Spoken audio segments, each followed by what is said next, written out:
I'm therefore withdrawing from the leadership election, and I wish Theresa May the very greatest success. I look back now at a photo of me, obviously furious, standing behind Andrea on the steps of that house as she stood down. I assure her of my full support. Hear, hear. Thank you very much. Because I knew that we were in a position where someone who didn't really in their heart and soul believe in it was going to be leading the country. Boris, you feel betrayed? Pro-Brexit candidates had fallen away, I'm naturally disappointed. leaving Theresa May with the top job but no real plan. There was no evidence that anyone had done half an hour's thinking about what happens if the referendum votes no and Britain then has to Brexit. All of it had to be done on blank sheets of paper. Brexit means Brexit. I want to ensure that we get a red, white and blue Brexit. At her first conference as leader, aides sensed politics, winning over Leave voters, was very much driving the strategy. They find your patriotism distasteful, your concerns about immigration parochial. I think there's certainly true, looking back, that the early statements raised expectations and built on a Leave campaign that had done similar things. Against the advice of some senior officials, she announced a date for Article 50, the letter kicking off time-limited negotiations. We will invoke Article 50 no later than the end of March next year. Politics was red hot. People were urging, people look back now and say, oh, you triggered Article 50, too quickly, you shouldn't have done it at that time. Well, at that point, if you tried to hold it back any further, you'd have been absolutely crucified. Some Brexiteers worried Brexit wouldn't happen if the letter didn't go in. The papers joined in her fight in the courts against Parliament getting a role in triggering Article 50.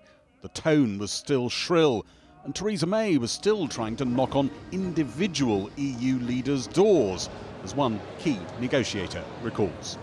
I think that for a long time, for a number of months, the British considered that ultimately the 27 will choose their national and economic interests over the ground principles of the European Union.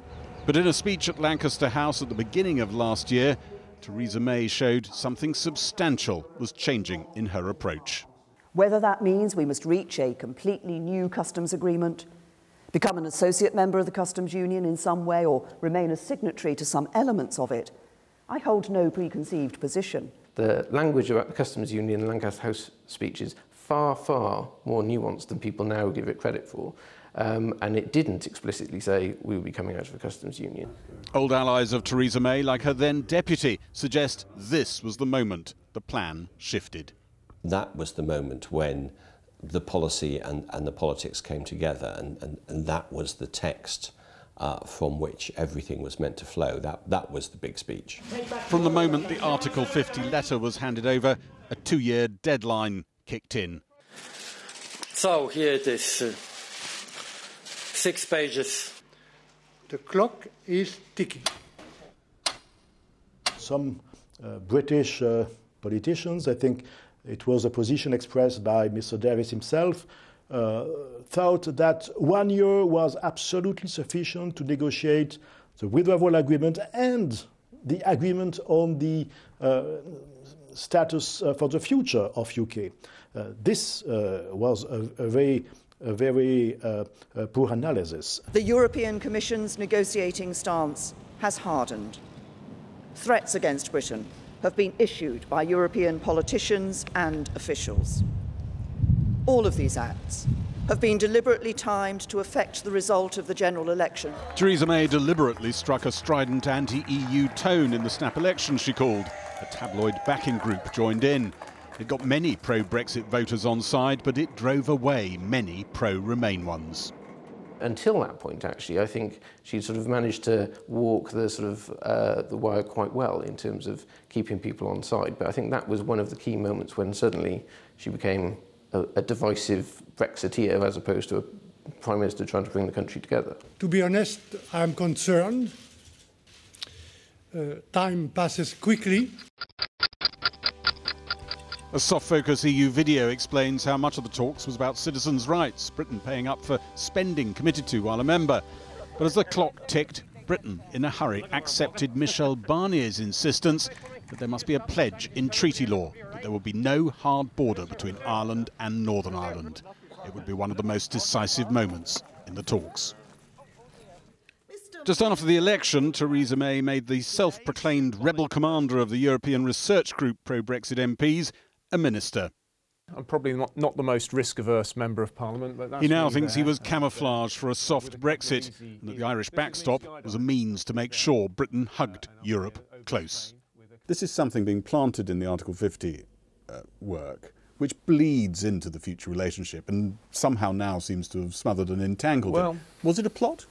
I don't think we can know whether there was a plot, as it were, until we've got access to the archives in, whatever, 20, 30 years. But you've got a nagging suspicion. That there is a nagging suspicion amongst all of us that the Irish border issue has been tremendously overinflated in order to justify a high-alignment Brexit.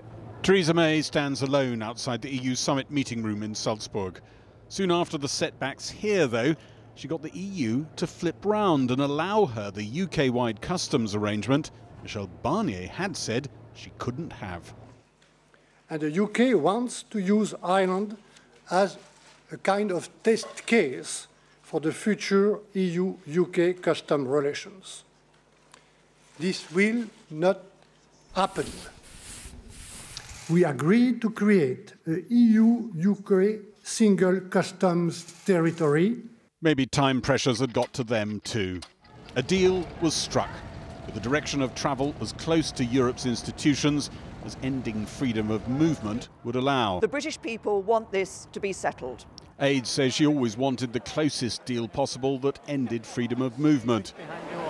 Thank you very much. Far cry from some election rhetoric, a hard sell to some in her own party, who now feel she probably always had it in for them and their approach. Perhaps if Theresa May had had a majority of 100 or more, I think perhaps she would have sought to crush the ERG and crush those ideas. We might have got to where we are now even quicker.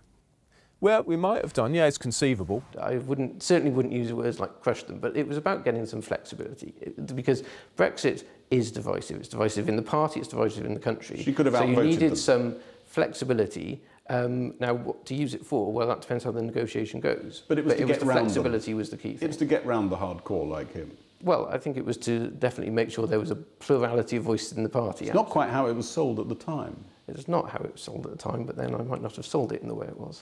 The clock now ticks to the Commons' vote on the Great Compromise. There were fans of Norway, there were fans of Canada, there were fans of No Deal, and we ended up with 700,000 people marching saying, please can we start again? So this was at least a four-sided contest. And funnily enough, the Prime Minister has ended up somewhere in the middle, which is probably a sensible, pragmatic place for a Prime Minister to be. It is traditionally where politicians strike gold, but Europe stirs potent forces in politics, and these are strange times.